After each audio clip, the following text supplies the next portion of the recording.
Hello students, how are you all? I hope आप सब अपने घर में सेफ हैं। और आज हमारा जो 8th क्लास का चैप्टर है, chapter 3 synthetic fibres and plastics का पार्ट 3 पढ़ेंगे। So take out your notebooks, pen और गेट रेडी। हम लोगों ने कैरेक्टरिस्टिक्स ऑफ सिंथेटिक फाइबर्स देखा था, आज हम प्लास्टिक्स पढ़ेंगे। सो अगर आप लोगों ने पार्ट 2 नहीं देखा है, एक बार अच्छे से देख लेना। पार्ट 2 उसी का कंटिन्यूटी है, नहीं तो आपको समझ नहीं आएगा। ओके, सो हेडिंग है हमारी plastics. Just note it down in your notebook. Heading plastic. आज हम लोग प्लास्टिक पढ़ेंगे, जो कि 2 टाइप्स में हम लोगों को इसमें बता रखा है, थर्मोप्लास्टिक एंड थर्मोसेटिक। अब थर्मोप्लास्टिक क्या होता है? जैसे स्टूडेंट्स आप लोगों ने कुछ प्लास्टिक्स देखे होंगे जिनको हम डिफॉर्म कर सकते हैं, यानी कि जिनको हम तोड़ के फेंक देते हैं और वापस उसको रीयूज कर लेते हैं, उसको हम कहते हैं थर्मोप्लास्टिक। और जो थर्मोसेटिंग है स्टूडेंट्स, ये बहुत ही हार्ड टाइप का होता है, और ये जो प्लास्टिक होता है इसको हम डिफॉर्म नहीं कर सकते, इसको हम एज इट इज इसको हम लोग फेंक देते हैं और इसको हम वापस से रीयूज नहीं कर सकते, इसीलिए इसको हम थर्मोसेटिंग वाला प्लास्टिक कहते हैं। Got it? नाउ इसका एक एग्जांपल मैंने लिखा है, इलेक्ट्रिकल स्विचेस। आपके घरों में होंगे इलेक्ट्रिक स्विचेस, जिससे हम फैन ऑन ऑफ करते हैं।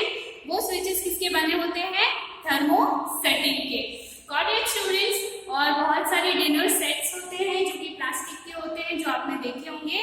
तो वो जो डिनर सेट होता है, जैसे कप है, बाउल है, प्लेट्स है, ये सारी चीजें भी थर्मोसेटिंग की बनी होती है।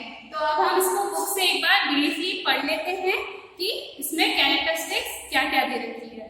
So take out the page number 35 of your book.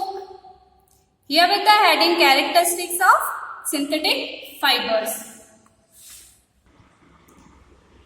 In page number 35, here you can see 3.3 the characteristics of synthetic fibers. Just we will read it out कि इसमें क्या लिखा है. Imagine that it is a rainy day. What kind of umbrella would you use and why? Synthetic fibers possess unique characteristics which make them popular dress material. They dry up quickly and durable, less expensive, rapidly available and easy to maintain. Perform the following activity and learn yourself. आप लोगों को मैंने अच्छे से अभी बताया कि synthetic जो फाइबर होता है इसकी कैरेक्टरिस्टिक्स कैसी होती है कि ये जो फाइबर होता है ये बहुत ही इजीली अवेलेबल होता है मार्केट में, बहुत कम एक्सपेंसिव होता है, हर कोई इसको खरीद सकता है और ये बहुत जल्दी सूख जाता है, ड्राई हो जाता है क्विकली। रेनी सीजन में हम लोग जैसे जो रेनकोट पहनते ना, उस टाइप का ये फाइबर होता है, इसको सिंथेटिक फाइबर कहते हैं। सो टर्न द पेज।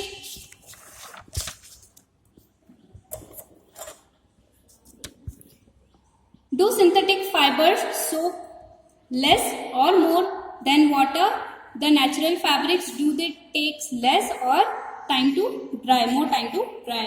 मतलब आप लोगों को ये देखना है कि रेनी सीजन में हम लोग जो रेनकोट पहनते हैं वो जल्दी से ड्राई हो जाता है, पानी उससे हम लोगों को पानी से बचाता है वो, तो उसकी कैसी होती है, उसकी जो कैरेक्टरिस्टिक्स है वो इसमें बता रखी है। फाइंड आउट, यानी कि आप लोगों को ही देखना है फाइंड आउट करके कि ये ड्यूरेबल है या नहीं, ये कॉस्टली है या नहीं, ये इसका मेंटेनेंस कैसा है, ये सब आप लोगों को अच्छे से देखना है। Got it students? Now come to the plastic. The heading plastic, you can read it out. You must be familiar with many plastic articles used every day. Make a list of such items and their uses. इसमें ए blocks बना के दे रखा है और जो B part है वो भी ब्लॉक बना के दे रखा है, बट दोनों का डिफरेंस है डायग्राम में। तो ये डायग्राम आपको बनाना है, बाद में हम लोग इसको डिस्कस करते हैं। Linear and cross linked arrangement, ये लीनियर वाला है और ये क्रॉस लिंक्ड अरेंजमेंट है प्लास्टिक का। Now come to the heading.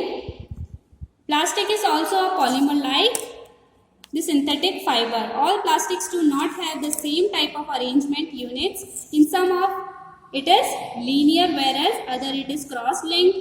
जैसे कि आप लोगों ने अभी फिगर में देखा यहाँ पर कि एक जो हमारा जो ब्लॉक्स दे रखे थे वो लीनियर टाइप का था और जो दूसरा डायग्राम था वो क्रॉस लिंक टाइप का डायग्राम था। इससे क्या शो होता है? The plastic articles are available in possible shapes and size as you can see in 3.7. Have you ever wondered how this is possible? कि जो एक ही प्लास्टिक है उससे डिफरेंट चीजें बनती है, तो वो कैसे बनती है? जैसे कि एक ही प्लास्टिक है, प्लास्टिक की बॉटल भी बन रही है उसी प्लास्टिक से, चेयर भी बन रही है उसी प्लास्टिक से, ये बकेट भी बन रही है, देन टॉयज भी बन रहे हैं। तो ये अलग अलग शेप में कैसे हम लोग इसको बना सकते हैं, इसमें ये बता रखा है। नाउ डिफरेंट टाइप हम लोगों ने देख लिए, चेयर देख लिया, बकेट देख लिया, टॉयज देख लिए, ग्लासेस देख लिए। तो ये भी आप लोगों को ड्रॉ करना है ताकि आप लोगों को समझ में आए कि हाँ ये प्लास्टिक से क्या क्या चीजें बन सकती है। Got it students? Now try to bend a piece of a plastic yourself. अगर आपके घर में प्लास्टिक का कोई टॉय है तो उसको बेंड करके देखो, हल्का सा, तोड़ना नहीं है स्टूडेंट्स, उसको अच्छे से थोड़ा सा बेंड करके देखना है, यानी थोड़ा सा तो मरोड़ के देखना उसको, थोड़ा सा आप उसको टिल्ट करेंगे तो आपको समझ में आएगा कि प्लास्टिक कैसा है, सॉफ्ट है या हार्ड है। अगर ज़्यादा हार्ड होगा तो वो मुड़ेगा ही नहीं, अगर वो मुड़ रहा है इसका मतलब प्लास्टिक थोड़ा सॉफ्ट टाइप का है। Can all the plastic articles bend easily? आप लोग उसमें देख पाएंगे कि सारे प्लास्टिक्स एक जैसे नहीं होते हैं, अलग अलग टाइप के होते हैं। जैसे आपके घर में पॉलीथीन की बैग्स भी होगी, वो भी प्लास्टिक की बैग होती है, तो उसका टेक्सचर कैसा होता है? एकदम स्मूथ होता है, सॉफ्ट होता है, उसको हम अच्छे से फोल्ड भी कर सकते हैं, वापस रीफोल्ड भी कर सकते हैं, अनफोल्ड कर सकते हैं। तो वो बैग का अलग एक प्लास्टिक है। और जो टॉयज है, तो टॉयज को हम लोग तोड़ नहीं सकते हैं, वो बहुत हार्ड है। तो ये सारी चीजें आप लोगों को प्लास्टिक में एक बार देखनी है, रिकॉल करना है कि प्लास्टिक कैसे डिफरेंट टाइप का भी होता है। You will observe that some plastics articles can bend easily while some break when forced to bend. यानी कुछ प्लास्टिक्स तो बेंड हो जाएंगे, मोड़ने पर मुड़ जाएंगे, बट कुछ प्लास्टिक्स कैसे होते हैं स्टूडेंट्स, जो कि टूट जाते हैं, है ना। हम अगर उस पर ज्यादा फोर्स लगाएंगे तो वो क्या हो जाएगा? प्लास्टिक ब्रेक हो जाएगा, टूट जाएगा। वही इसमें बता रखा है। When we add hot water to plastic bottle, it gets deformed. मतलब deformed मतलब अगर हम गर्म पानी जो प्लास्टिक की बोतल है उसमें डालते हैं तो क्या हो जाता है? सिकुड़ जाती है वो बोतल प्लास्टिक की, डिफॉर्म हो जाती है। Such plastic which gets deformed easily on heating and can be bend easily are known as thermoplastic. जैसे मैंने हिंदी में आपको अभी अच्छे से समझा दिया था कि थर्मोप्लास्टिक क्या होता है, वही इसमें लिखा हुआ है again. Then polythene and PVC are some of the example of thermoplastics. These are used for manufacturing toys, combs and various type of containers. On the other hand, there are some plastic which when molded once cannot be softened by heating. These are called thermosetting plastics. मतलब कुछ ऐसे plastics होते हैं जिनको हम लोग एक बार बन गया अगर कोई प्लास्टिक का मटेरियल, उसको हम अगर वापस हीट करें, गर्म करें, जैसे हम लोगों ने गर्म पानी उसमें बॉटल में डाला तो वो श्रिंक हो गई थी बॉटल, बट इसमें क्या होगा कि ये श्रिंक नहीं होगी स्टूडेंट्स। ये हार्ड टाइप का प्लास्टिक होता है थर्मोसेटिंग, तो ये मोल्ड नहीं होगा, पिघलेगा नहीं, वैसा का वैसा ही रहता है। उसको क्या बोलेंगे हम? Thermosetting plastics. Two examples are Bakelite and melamine. कौन कौन से इसके एग्जाम्पल थर्मोसेटिंग के? Bakelite and melamine. Again repeat करो मेरे साथ, बैकेलाइट एंड मेलामाइन। ठीक है। Bakelite is a poor conductor of heat and electricity. It is used for making electric switches, handles of various utensils. Melamine is versatile.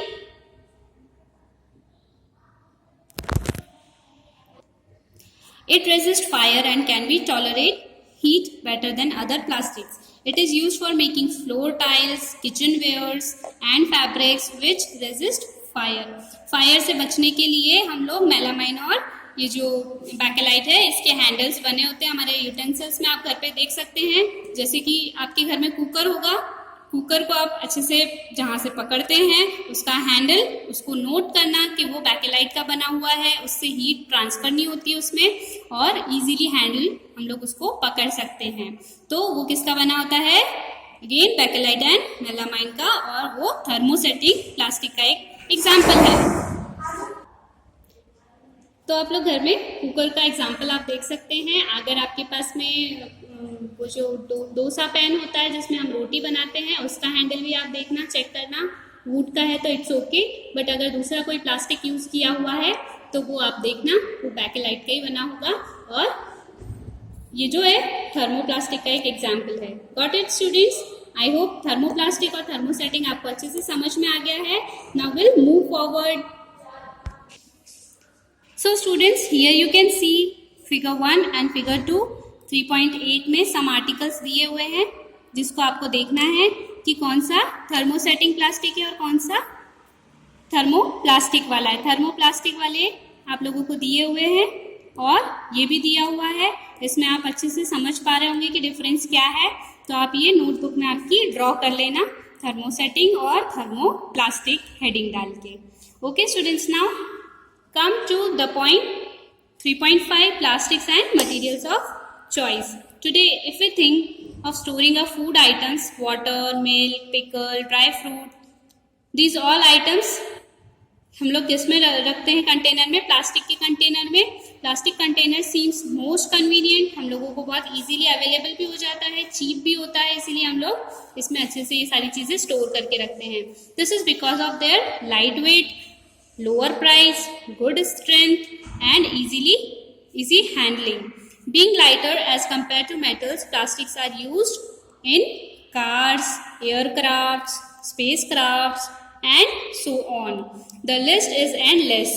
If we start continuing articles like slipper, furniture, decoration pieces, etc. Now आप लोगों को ये सारी details इसलिए दी गई है ताकि आप लोग डिफरेंशिएट कर सके कि प्लास्टिक हम लोग हमारे जो जीवन में है कितना ज़्यादा यूज़ कर रहे हैं और ये इजीली हम लोगों को अवेलेबल हो रहा है मार्केट में, क्योंकि ये बहुत चीप है और बहुत लाइट वेट का है।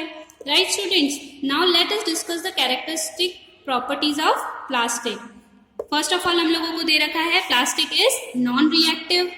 भाई क्यों कहा है non reactive? You know that metals like iron get rusted when left exposed to moisture and air, but plastics do not react with water and air. Here you can see कि जो plastic है हमारा उसमें rust नहीं आता है iron जैसा, जैसे स्टील है या फिर आयरन का कोई भी मटेरियल देखे, कोई भी आइटम हम देखें तो उसमें रस्ट आ जाता है, बट प्लास्टिक में रस्ट आने का डर नहीं होता है, ये लॉन्ग लास्टिंग चलता है, इसीलिए हम लोग प्लास्टिक की चीज़ें यूज़ करते हैं। They are not corroded easily, that is why they are used to store various kinds of materials including many chemicals. हम लोग केमिकल, जैसे आप लोगों ने देखा होगा घर में कि कई बार हम लोग एसिड की बॉटल देखते हैं तो एसिड भी प्लास्टिक से जल्दी रिएक्ट नहीं करता, सालों साल वो हम लोग बॉटल में स्टोर करके रख सकते हैं। देन पिकल्स भी रखते हैं हम, है ना, तो ये सारी चीज़ें नॉन रिएक्टिव होती है। प्लास्टिक की क्वालिटी क्या हो गई? नॉन रिएक्टिव, वो रिएक्टिव नहीं होता है। Got it student? Now second क्या है? Plastic is light, strong and durable. जैसे हम लोगों ने अभी डिस्कस किया ही है। Talk to your parents and grandparents about the types of bucket that were used in the past. जो पुराने ज़माने में प्लास्टिक यूज़ किए जाते थे, जो बाल्टी और जो बकेट्स और जो मग्स यूज़ करे जाते थे, उन सब के बारे में आप अपने पेरेंट्स से, ग्रैंड पेरेंट्स से पूछ सकते हैं। What is the material of the buckets or mugs you are using today? What are the advantages of using plastic containers? Since plastic is very light, strong, durable and can be molded into different shapes and sizes, it is used various purposes. Plastics are generally cheaper than metals. They are widely used in industries and for the household articles. Make a list of different kind of plastic containers that you use in daily life. Here you can easily understand students कि अलग अलग जो plastic है और जो articles है वो अलग अलग डिफरेंट इंडस्ट्रीज में भी यूज की जाती है, हम लोग हाउस होल्ड आर्टिकल्स में भी यूज कर रहे हैं। तो मेक अ लिस्ट ऑफ कि कौन कौन से प्लास्टिक हम लोग कैसे कैसी चीज़ों के लिए कंटेनर्स में यूज कर रहे हैं। This is your homework students, got it? And मैं आपकी नोटबुक चेक करूंगी तो सबसे पहले आपके डायग्राम्स नीटली बने होने चाहिए, आपकी थर्मोसेटिंग थर्मोप्लास्टिक की डिफरेंस मुझे पता होनी चाहिए, आप लोगों को समझ में आया या नहीं ये मैं आपसे पूछूंगी। पीवीसी का फुल फॉर्म पूछूंगी, यहाँ पर लिखा हुआ है polythene and PVC are some of the examples. तो पीवीसी का फुल फॉर्म आपको फाइंड आउट करना है students. In the page number you can see 37 page number पर पीवीसी लिखा है, पीवीसी, इसका मीनिंग आप लोगों को ढूंढ के रखना है और अदर क्वेश्चंस में पुट अप कर सकती हूँ प्लास्टिक से रिलेटेड। सो नेक्स्ट टॉपिक हम लोग नेक्स्ट वीडियो में पढ़ेंगे स्टूडेंट्स। Thank you.